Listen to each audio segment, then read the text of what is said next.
Hello, everyone, and thank you for joining us today at MultiCloud Happenings. It's a really exciting topic, I think, today for all of us that are involved with cloud applications and databases. And today, our session is going to focus on cross-cloud database connectivity matters. I don't know if we've thought about it. I think that for those of us that have been around a while, it's really, we don't think about connectivity maybe very often when we pick up the phone or when we're, looking at or watching our TV on our phones, our computers, and things like that. But when it comes to everyday business with the cloud, especially around your applications and database, connectivity really does matter. And there's a lot of great information that we want to share with you today. So starting on today's episode, we have Suzanne Holliday, and Suzanne is our product manager that focuses on multi-cloud and with Exadata database service and base database service. Hey, Suzanne. You're on mute. Hey, Tammy. Hi. Hey, thank you for joining us today. And then we're really excited to have Laura join us today. And Laura is part of our OCI team that focuses on our connectivity product management and strategy team. Hey, Laura. Hello there, guys. All right. And my name's Tammy Bednar, and I'm an Exadata database service product manager, and also focusing on base database as well. So, when we talk about multi-cloud, in case you haven't thought about it, there are a couple of flexible architectures with multi-cloud. We have what we call a full stack application architecture. And this is where you run full stack on OCI and then full stack on a different cloud service. But you have maybe different application stacks on OCI, maybe a different one on public cloud. There's not really a lot of concern when it comes to batch processing. It's not sensitive to network latency and it really doesn't need low latency network connectivity. The other architecture, which we are going to talk about today, this is where the second architecture is we're really going to focus on. And what we call that is the split stack application architecture. And the split stack architecture means that you're running your database management server on one cloud and your application on another. More specifically, the database on OCI and the application on another cloud. Now, in the split stack application or architecture, it is definitely possible, and we're going to and Suzanne's going to talk to you about some use cases at the end of customers that have actually implemented this. But the thing that you need to think about is the latency between the database and your application, and really that's what today's session is about. Now, before we get to Laura to talk about this connectivity, we want to just mention all our flexible cloud database management options that we have in OCI for you to run your applications and your workloads. Now, on the left-hand side, we have Autonomous Database. And Autonomous Database is our easiest cloud database solution to provision. It can be shared or it can be dedicated on our Exadata platform. Now, the thing with Autonomous Database is it's a fully managed database service, and it eliminates a lot of manual tasks that you don't need to focus on anymore that we've done over the years as DBAs or anybody that's been associated with databases knows that you got to do backups, you got to worry about patching, you got to worry about indexing and all those kinds of things. And it can take a lot of time and it can be distracting so that you don't really get to focus on what's really important today, which is the data itself.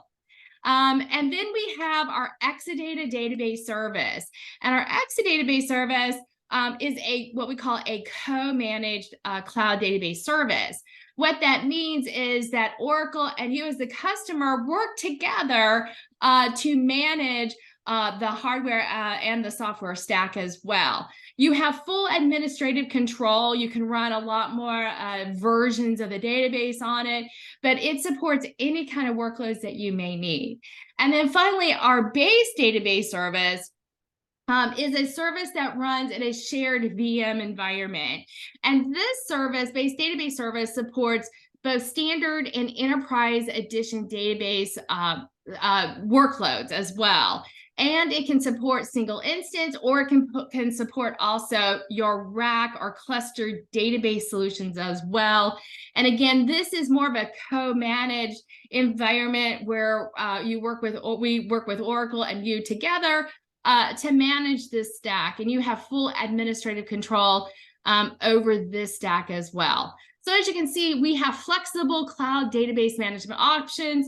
And so with this, taking a look at your architecture, your database, what we want to do now is to take a deeper look at your cloud connectivity choices, because it will impact your performance, your latency, which is very important, which we talk about a lot, security, and scalability. And so, Laura, I think you're going to take us away and talk about all these different connectivity options. Thanks, Tammy. And like with the database, you have choices in terms of how you connect to Oracle Cloud. This is whether it's on-prem or this is connecting your on-prem to OCI. So they're pretty obvious in choices. I mean, the public internet is the public internet, right? You're going to use it over an internet gateway or a NAT gateway from your on-prem. You can use it for whatever sort of applications you want it to be. The next one would be to use site-to-site VPN, which is again over the internet, but it's using secure connectivity. And the third choice is going to be FastConnect. So I'm going to talk about a little bit about the differences as we move through. Site-to-site VPN, again, that is over the internet. There are no guarantees. The IPsec VPN is actually a free service. So that is at no charge to you, but you would pay for your own internet connectivity. And then with FastConnect, this is a dedicated connection between you and Oracle Cloud. It's going to have the lowest latency of the three options that we see here on any given day. You can choose higher bandwidth options, but the key to this has to do with reliable and predictable performance. You know what your price is going to be for FastConnect, you know what the speeds are going to be, and you know it's going to be available at the speed that you requested it at. So if we want to move on to the next slide, we're going to talk about why you would choose one option over the other. And I jumped right in there and want to say thank you guys for listening and attending, because one of the things we find with connectivity is it's such a plumbing that it isn't typically the first thought that anybody has when they look at designing your solution. And honestly, it impacts all of the decisions that you make in terms of how you're connecting is going to impact your performance. It's going to impact the way things are structured, maybe even the partners that you choose for connectivity. So we encourage you to think about things at the beginning as you go ahead and design your solution, because as I said, it's going to have significant impacts.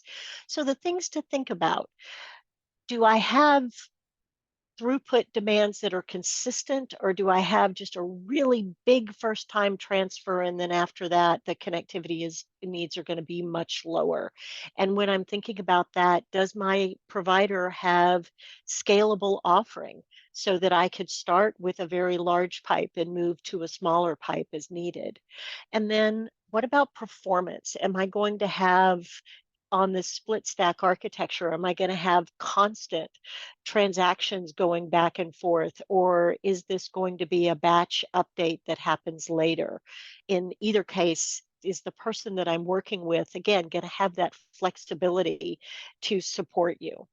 And security, if you have regulatory compliance, is there a way to do encryption or to isolate your traffic from others to meet those requirements like you might have in healthcare or finance? And then again, back to that scalability point, there's two sides. Can I scale up and down my bandwidth? But then the other is, what if I have two offices today that need to connect to my cloud instance, but in the future I'm going going to have 10. Or I'm in the US today, but I'll soon be opening in Europe. Does my partner, does my provider offer me that global scale and reach? Next slide. So those are the things that we're thinking about. And depending on those answers, why would you choose FastConnect? Well, if your answers are that you're running a business critical function and you need reliable performance, you're probably going to choose FastConnect. If you need to transfer large volumes of data on a regular basis, you want to know that you're going to get the bandwidth you have today. Again, on any given day, the internet might be running really fast for you today, but if you try to use the internet during the peak social media time, maybe the internet isn't going to perform so well. So those are a good reason to think about that dedicated connectivity. And if latency is key, as Tammy mentioned, when you're running split stack and you have constant chattering applications, you want the end user experience to be pleasant. And waiting for your connectivity on the back end is never going to make for a pleasant customer experience. Those regulatory requirements, but the biggest one is probably enterprises. As an enterprise, you expect your networking solutions to look like an extension of your corporate network.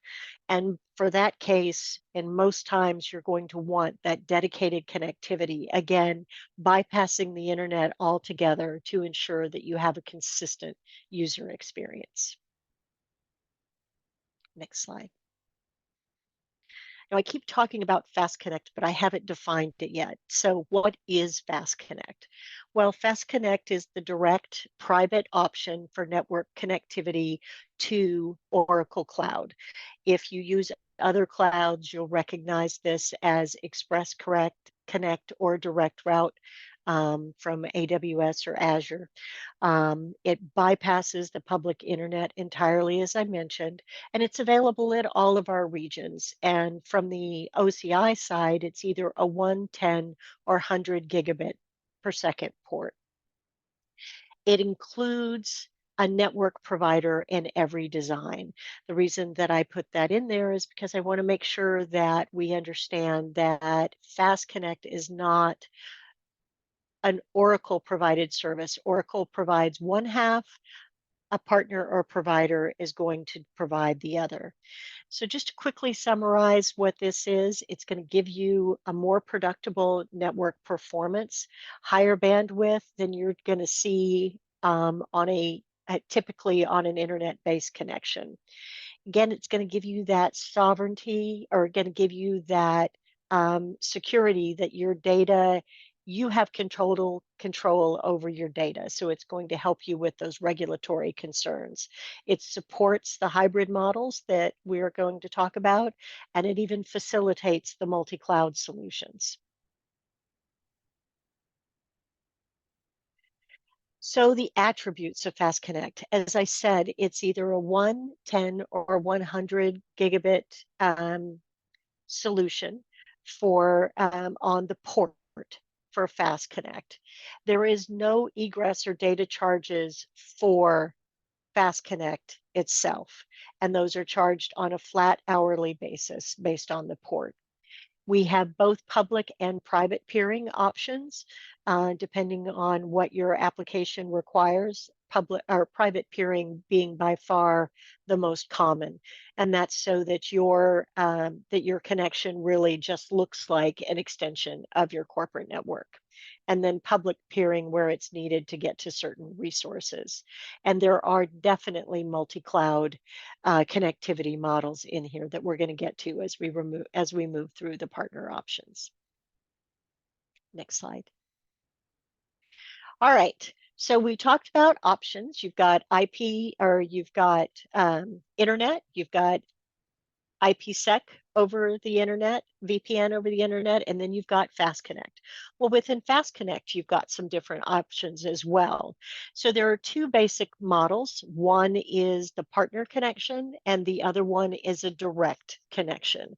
So I'm going to go the reverse direction. I'm going to start on the right side and move to the left. So with the direct third-party provider, that means that you've got a dedicated circuit from any carrier that you want, any place you use. This is great. If you're an enterprise and you've been using Lumen or Colt or BT or AT&T for a long time, NTT, you have a relationship with them, they offer a lot of different services from you, you could use them to do direct FastConnect, particularly if you're in an on-premise location that does not have carrier options, right? Then you stick with the person that you have and they will build whatever connectivity you need from one place to the other.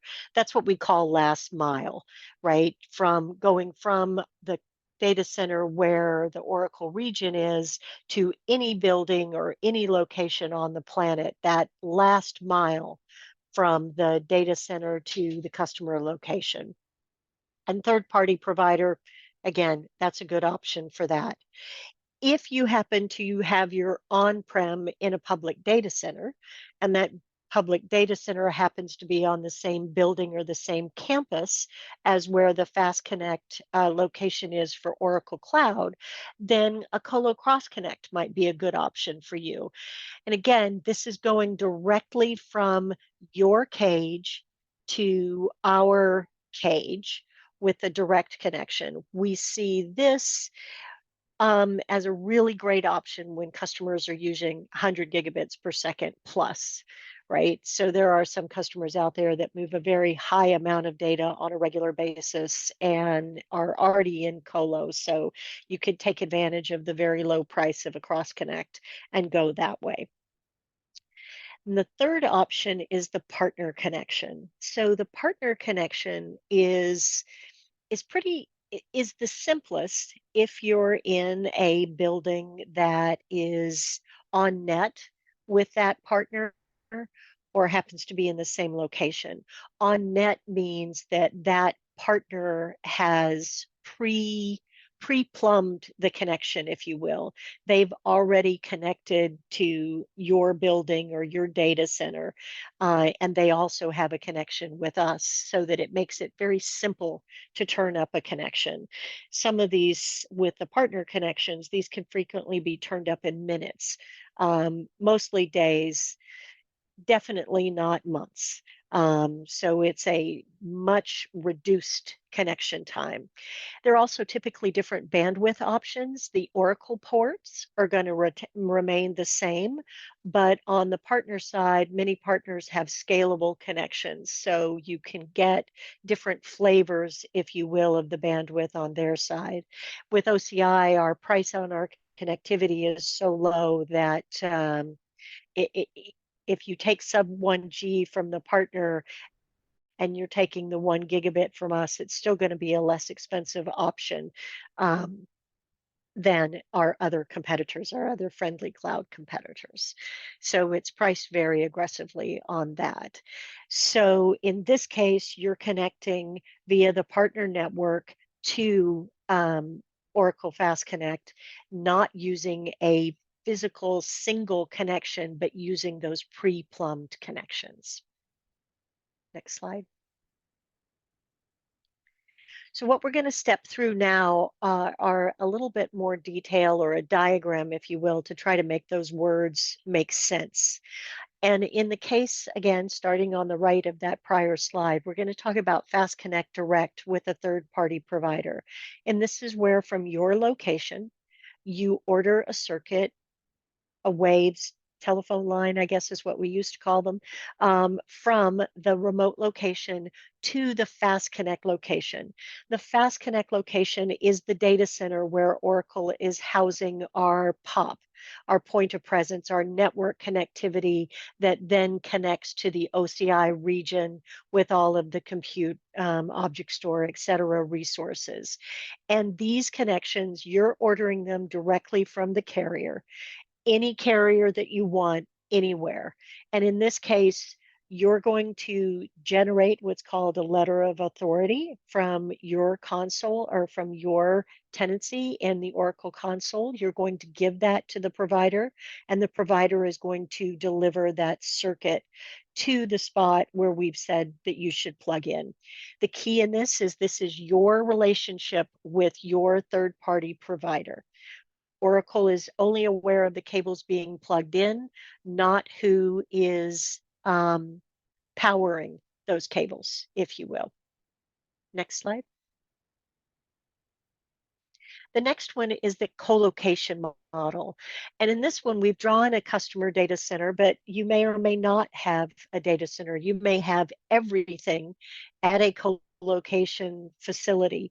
If it's in the same data center that the Oracle FastConnect location is in, then we're golden, or in the same campus, because this is a connection from your cage and the colocation facility to our cage in the colocation facility for FastConnect. And again, that's either going to be a 1, 10, or 100 port, gigabit port there. With the same thing, with the FastConnect location connecting to the OCI region for all of the compute resources, etc. Next slide. And the last option is the partner option. As we've said, in this case, the partners, you'll see the primary difference in the box in the center is instead of saying customer location, it says partner demarc. And this is because we've pre-connected dual 10 or dual 100 gigabit per second circuits or cross connects between the partner and ourselves. And then your connections are going to run over these existing connections. So the plumbing happens outside, you connecting to the partner network, and then our connections are already made inside. From the OCI console, you'd simply choose which of the partners that you'd want to connect to. Then you'd swap over to the partner portal, give them the OCID, the Oracle ID, and then the provisioning happens between the partner and ourselves. Obviously, you need to be connected to the partner network.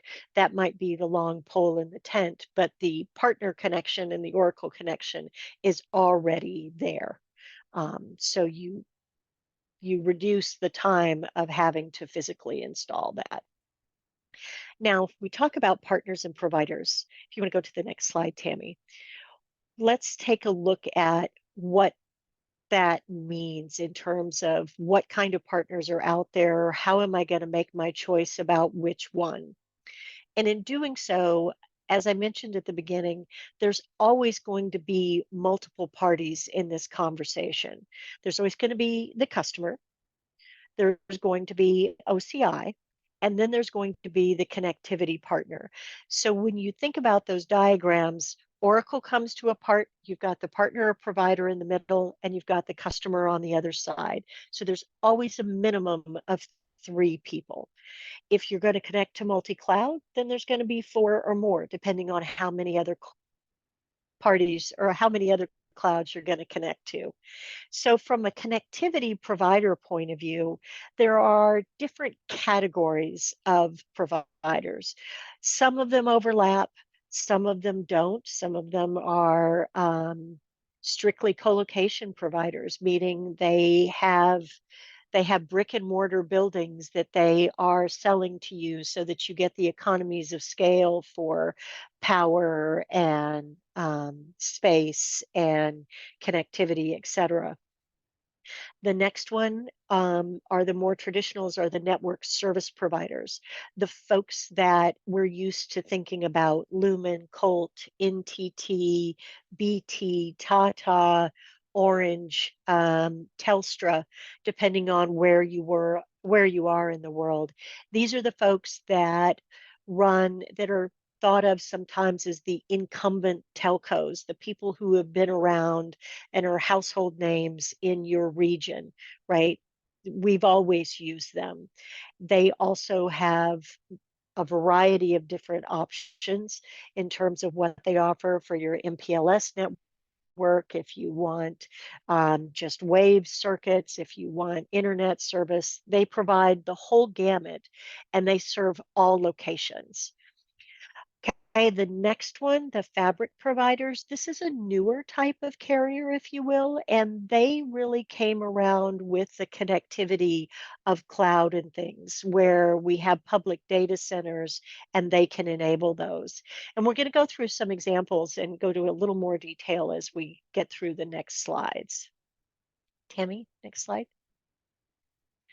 So before we get to the description of those individual partners, I just want to cover a couple of things because we're going to focus on Oracle partners, FastConnect partners that we have today. We have 84, I think, partners active now globally. Most of those are those incumbents that we talked about, but we have a whole variety of partners that exist. And I want to be clear that you can use, for the direct models, you can use any provider that you want, whether they're an Oracle partner or not. The reason that we have the partners is that we do have those pre-plumbed connections, so those are available to you. So to be clear, anybody could be considered a provider, but not all providers are partners, because as we said, with the Oracle partners, there are pre-established connections to Oracle that actually makes them a partner, right? There is a relationship that we have in place with them. And on the direct model, again, choose anybody you wish. This is a relationship between you and that provider, carrier, whatever you want to call them. Oracle is not aware of who that person is from a infrastructure point of view. We see a cable come in and you're on the other end. We're not aware of who is providing the service or powering that cable, if you will. The partner model, as I mentioned, you choose that from a pull down in the Oracle console menu. So we do know who the partner is in that case. So when it comes to if there's an issue with it, we know it's either us or this other person. Because we have a partnership relationship, we can work with that other person. In the first case, we don't even know who that carrier is. So it's really going to be on you to work with them to do that. The other big case here is that all partners that we work with have specialized cloud products that enable multi-cloud connections, that enable scalability, dynamic options, et cetera, which is partly why we've partnered with them, but it's also why those providers have chosen to become partners is they've developed the products that they know are needed for doing cloud applications, and getting them via the partner model makes it easier for all of us so that you can turn up your services more quickly. Now, probably the key consideration to think about when you're thinking about these models is where the responsibility for the routing lies. With the direct model, the customer, you're going to own the responsibility for your routing, period. But also in the multi-cloud situation, that resides with you. In the case of partner, the routing between the clouds is typically going to reside within the partner because you're going to use their fabric to do the multi-cloud model. You're using their cloud product itself, which typically has multi-cloud built in. So again, that's something to think about in terms of how much of your network routing do you want to be responsible for? Tammy? So finally, we're getting to the pictures. The network service providers. Again, these are household names. AT&T, Bell as in Bell Canada, BT, Lumen, IIJ, KDDI, NTT, Telefonica, Telia. These are the incumbent telcos. These are the folks that you can buy a last mile connection again from any of your locations outside or any of the tens of thousands of on-net buildings that these carriers will typically have in any geography. These are dedicated connections, private lines, SD-WAN, MPLS, a whole host of offerings that are the traditional offerings that you have there. Now, most of these partners, in addition to using those, they'll have a separate product that they use for the cloud connectivity. And if you're using the partner model, you're taking advantage of those services. I'll take AT&T, for example. If you're an AT&T customer and you happen to use AVPN, AT&T's VPN product, their NetBond product, which is their cloud connectivity product, you can be connected to Oracle Cloud within 2 or 3 days, right? They have a set of prerequisites. Once you have them, connectivity takes no time at all. With Lumen, for example, if you're a Lumen customer and you want to use their dynamic connections product, which will get you connectivity to Oracle Cloud within 30 minutes. As long as you have their prerequisite product, you'll be up and running very quickly. The same is true for all of these carriers in terms of if you are an existing customer of theirs, utilizing the partner doesn't detract from what you're doing on the traditional models. It enhances it and allows you to get the advantage of that partner connectivity through your traditional carrier, again, on that rapid connectivity basis. And I was saying hours and minutes, not days and weeks. Next slide, please. The next carriers are those that we term fabric on exchange providers. And again, there are overlaps. You will see, I could have put multiple partners in multiple slides, but I think that also gets a little confusing. These folks in particular are the folks that offer specific connectivity from data centers, meaning they don't own data centers, but they live in data centers. Megaport, for example, I think is in over 800 data centers globally. Packet Fabric spread all over. Console Connect is a product by PCCW Global. They're in hundreds of data centers around the globe. The ones on the bottom, Intercloud, I should mention, is EMEA focused at this point. The folks along the bottom are exchange points, meaning that, again, they live inside of other people's data centers, and they are, by definition, exchange or connectivity fabrics. In some countries, these are nonprofit only.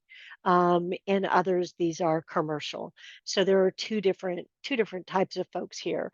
But all of these folks specialize in cloud to cloud, quick connectivity, and typically very dynamic connectivity, meaning you can dial up and dial down your bandwidth as you like, as you move along.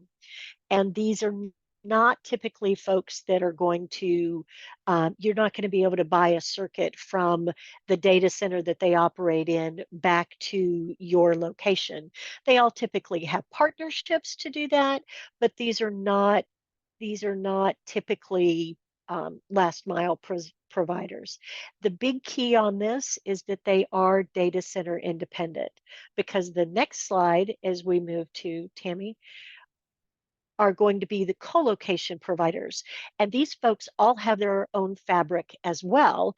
The difference is their fabrics are grounded in their own physical space, meaning that you're not going to see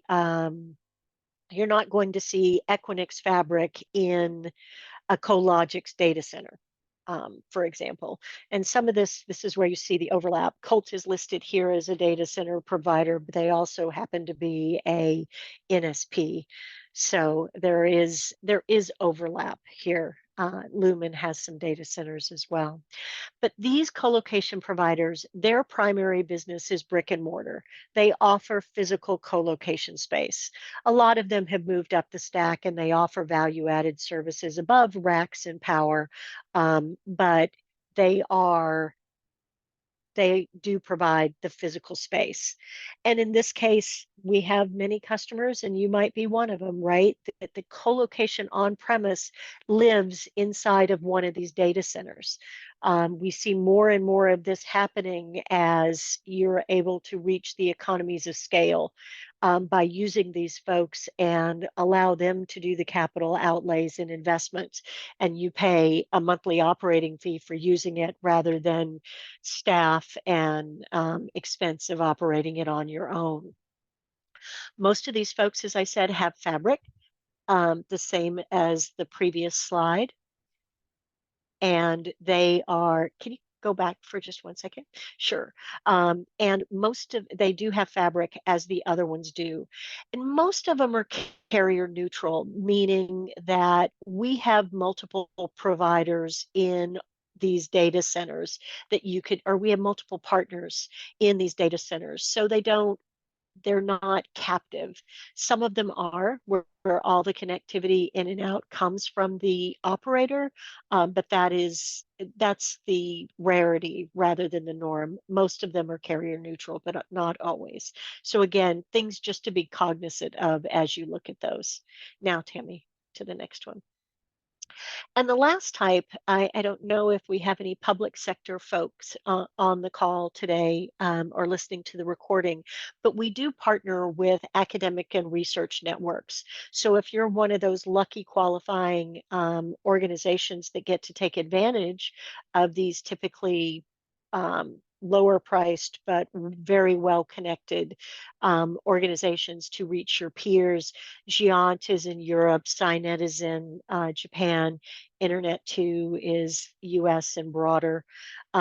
These folks, we do have these connectivities with these networks also, and we're always looking to expand this again to support the public sector. And you'll find those in most data centers. So how does this work? Well, in the next section that we're going to be going through are what these look like in terms of how did the connections look based on who you choose. So in the case of hybrid multi-cloud, you're choosing your data center, you're connecting to the partner network or fabric, and then you're able to reach anyone else who is on that partner fabric. It could be the popular clouds that you're looking at here. It could be an obscure cloud that focuses on your particular industry or vertical. I don't mean obscure in a negative way. I meant in a specialized way. I apologize if that came out as detrimental. But there could be a healthcare only cloud, which would be connected to the partner fabric, and anybody on that partner fabric is going to be available to you, just as Oracle Cloud is. And in this case, the partner is the one who's going to be able to talk to you about the latency. And Oracle can talk about our latency, but when we're talking about the latency from your data center to Oracle Cloud, the latency that the partner brings or the performance, the throughput, those are questions that we're going to have to ask them, because we can tell you what ours is, but again, there's always three parties in this transaction. So we're going to have to get that information from them. Next slide. So in a colo situation, if you're going to look at doing hybrid multi-cloud, the right side of the image is going to remain the same. We have the clouds all connected to the partner fabric, but in this case, you might be connecting, you're connecting from your space in the colo facility to the partner fabric. And that might be, that's a cross connect from you, but in this case, in a partner model, it's not to us, it's to the partner fabric. And then you're using our connection from the fabric to Oracle Cloud to reach us. So that's where the difference is between that direct and partner. And that's what enables this the partner to take the load of the routing, because you're connecting to their fabric and they have the pre-plumbed connections to all of the cloud. So that's where that bit about where the responsibility for routing lies, that's where it's shifted. Next slide. And this last one is very similar to what you had before, but the difference is there is no on-prem. So this is where you've got your customer space here and you're connecting via Fabric to any of the clouds. And to be honest with you, for some use cases, you might not even have customer space. If you're using Oracle database, if you're using autonomous database in the cloud, and you're connecting with an application in AWS, it may never touch your customer space. It may be going directly through the fabric from Oracle to AWS. So there doesn't even have to be anything in the customer space. But as Suzanne's going to go through, if you've got Exadata Cloud at customer in a colo space, this is where you're going to see this type of model. Next slide. And with that, we're going to jump to Suzanne and let Suzanne talk about our partner use cases. Hi, everybody. So as Laura just explained, the Oracle Cloud Infrastructure FastConnect, we have a very, very rich ecosystem of FastConnect connectivity partners. And today we're just going to be showing two use cases. In this particular case, it's Megaport. And this use case is about OCI connecting to AWS using Megaport Cloud Router. And that utilizes the OCI FastConnect and AWS Direct Connect. So again, it's a private network access architecture, as Laura's been explaining this whole time. So Megaport Cloud Router, it's a managed virtual router, and this can establish the layer 3 connectivity on the, like the worldwide software-defined network. And these instances then are pre-configured in data centers, in key global routing zones.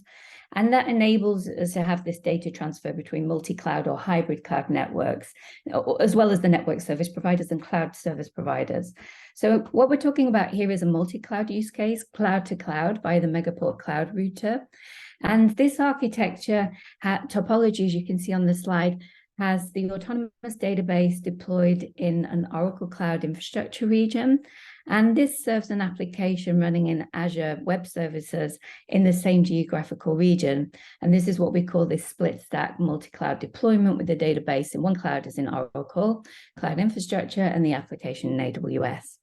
So as I previously said, the network communication between the application in AWS and the database is routed through these private circuits through Megaport software-defined network and this backbone fabric using AWS Direct Connect. And we have FastConnect, which does the routing between the two circuits. And that's performed by this virtual router hosted by the Megaport Cloud Router. So typically with this configuration, you would have 1 gigabit, 2.55, 10 gigabits per second throughput options as well for your FastConnect and other private connections too. So this is a very low latency solution. So with the Megaport Cloud Router, you could expect to see sub 5 millisecond latency when it's deployed within close proximity to on-ramps and the regional destinations, just as I've just explained that we have here in this particular use case, because the application and autonomous database are both placed in the same geographical region. Next slide, please, Tammy.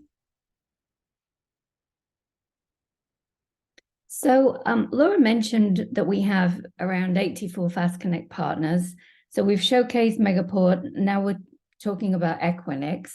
So we've just selected the two. And Equinix Fabric, depicted here in this particular use case, is an advanced software-defined interconnection solution.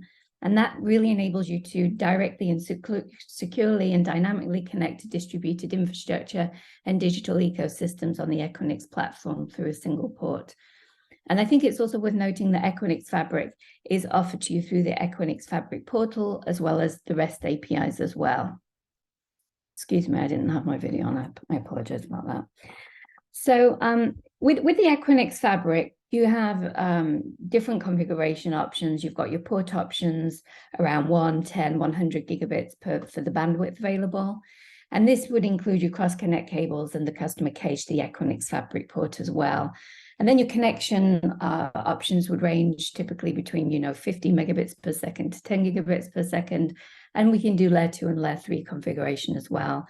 And with the Equinix Fabric, it also has the ability to adjust the connection speed in real time, which is very, very convenient. In this diagram, we're therefore showing that we've got a customer use case with Exadata database service on the cloud at customer located in a public data center in Equinix's public data center, in this case, FR2 and FR6. And this particular customer has the desire to connect to both OCI and to Azure as well. And if you look at the diagram here, I'll explain how that connectivity takes place, because we could have actually used Equinix Fabric here, but in this particular case, we're using a direct FastConnect with the Equinix Cross Connect, as you can see on the diagram. And then this is then, making that connection possible to connect OCI as well into Azure as well. But also, in addition to this multi-cloud deployment that we've got going on, we can see that we've also got a primary database on Exadata database service and cloud at customer, with failover via DataGuard to the standby on Exadata database service on dedicated infrastructure on OCI. So we've got this hybrid configuration within a multi-cloud, which is why it's a hybrid multi-cloud deployment. And once within OCI, the customer is using the OCI backbone to connect to Toronto in this particular case on Exadata database service on dedicated infrastructure. So the data guard's been used to sync between the primary and the database. And in the case of Toronto, the connection to Azure is cloud to cloud. So the OCI Azure interconnect in this case is employed. Thank you. Next slide, Tammy. I'll hand you back over to Laura, who's going to summarize up for us. Thanks.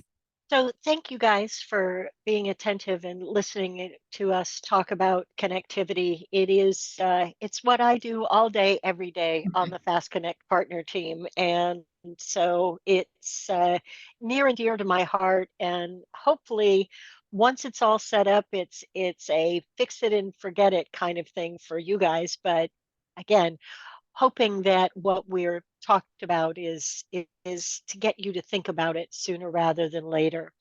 So FastConnect, in summary, it is going to give you the most secure and consistent performance because it's private, dedicated connectivity from you to us, right? And the last piece, not to sound like a broken record, I don't think that's a good analogy anymore since we don't have records anymore, but is to begin with the end in mind, another old adage. And this comes to play because everything that you are going to end up building is going to use the connectivity that you put in place. And so we encourage you to think about connectivity at the beginning as part of the foundation. Think about it when you put your requirements together, make some decisions on models, then you can build knowing that you're going to have a sound foundation that's going to service those considerations. And if you're going with direct private connections, those are typically going to be some of your longest lead items. So if you think about it and you make those decisions at the beginning, you can get some of those things going so you don't get all of the database situated and then find you're waiting on connectivity. So again, begin with the end in mind so that you end up with a solution that's going to do exactly what you need it to do. And as Suzanne shared, we do have a very rich ecosystem. We have 84 partners globally, all different types of partners from regional focused players to the largest of the global players. And we've put that in place to service you guys. And we are adding new partners on a regular basis. And we're going to continue to grow that to service the needs in existing regions and for all new regions. Excellent. Thank you, Laura. And thank you, Suzanne, for all this great information. So before we, while I'm talking about this, or before we wrap up, if you have any other questions, please post them in Q&A. And I see one that in Q&A, which we'll talk about in just a minute, but I want to also reach out to you about our external Slack channel that we have for our database services. So if you haven't joined our external Slack channel, join us. It's a great opportunity to have conversations with other customers that may be implementing the same kinds of solutions you are, and they can offer good advice and do's and don't do's in order to be really successful in your solution. Plus, we have some really cute chatbots on our Slack channel. So if you're using our database cloud services, we have a chatbot. If you want to know what the DBaaS CLI commands are for certain commands, or and then we have a chatbot for OCI CLI commands as well. So I would encourage you to join our Slack channel. We'll also provide, interesting blogs that we posted, as well as upcoming discussions on our cloud services, as well as MultiCloud. So now it's time for Q&A. We have a few minutes left. I want to appreciate everybody that's joined us today. So Suzanne, this was a great question. Today we didn't talk about our Oracle Database Service for Azure. That's our portal that we released last summer. And there was a great question about connectivity here. So Suzanne, you want to answer that question live as well? Yeah, sure. I was actually starting to type the answer, but then I thought I'll answer it live. It's a very, very good question. Because in the case of Oracle Database Service for Azure, it is managed service. So what that means is the connectivity is managed. And therefore, what we're not doing, as we've been talking a lot about today, is in advance actually manually configuring, setting up your FastConnect and predefining your port speeds and your bandwidth, etc., because it's completely managed. So what that means, it actually is very, very it's very dynamic, because it enables you to have bandwidth on demand. So it will actually, bring you up and down as required. So it's very, it negates any of that thought and complexity of thinking it through beforehand. And the reason why it can do that is because we ourselves have this tenancy approach, where we manage it as Oracle for you as the customer. And then each customer has a dedicated tunnel. And without getting too much into the details, but basically we have these VNets and VNet spokes from the Azure tenancy, and we give you a dedicated VNet spoke as a customer. And therefore, when we have that, we encapsulate the data and send it over to what we call the ODSA, or the private link, the interconnect in our Oracle Database Service for Azure. So no, you were absolutely correct. You absolutely correct. You don't need to be setting these up manually for that particular service. Whereas I did mention the Azure Interconnect in the last use case, and that one is a manual setup. So it's not managed. Actually it is. It's managed by yourselves, managed by the customer. And that's when you would be setting up your FastConnect, and in the case of Azure Express Route. Great. Thank you so much. I appreciate that, Suzanne. Any other last minute questions? I think this information is really important. I mean, I know we've been talking about multi-cloud, but if you're still looking at how to set up your cloud services, or where you want the application to run, where you want the database to run, I think this has been great information to educate all of us on when we use these terms. I think that was one of the biggest things, right? We tend in our meetings, we tend to throw tech terms around without understanding exactly what that means from a physical perspective, as well as what that means to your application and your database connectivity and the latency, security, scalability, etc. And so I'm with Laura and Suzanne. I really like a picture. It helps explain things a little bit better. So thank you, Laura, for putting all that information together. So it looks like we got about 5 more minutes left, and I'll give everybody their time back. I want to thank you for everybody for joining us today. We really appreciate you joining us. And also, if you have any suggestions of topics that you would like to hear on multi-cloud happenings, please send them over to Tammy and Suzanne, and we'll be happy to take those on. And if you have any questions, please reach out to us as well. So join us next month. We're going to have a special guest to talk about multi-cloud happenings next month. So Laura, thank you again very much for all your time. And Suzanne, thank you again, as always. All right. Thank you. Bye, everybody. Bye. With that, have a great Bye. month. We'll see you in April. Bye now. Thanks.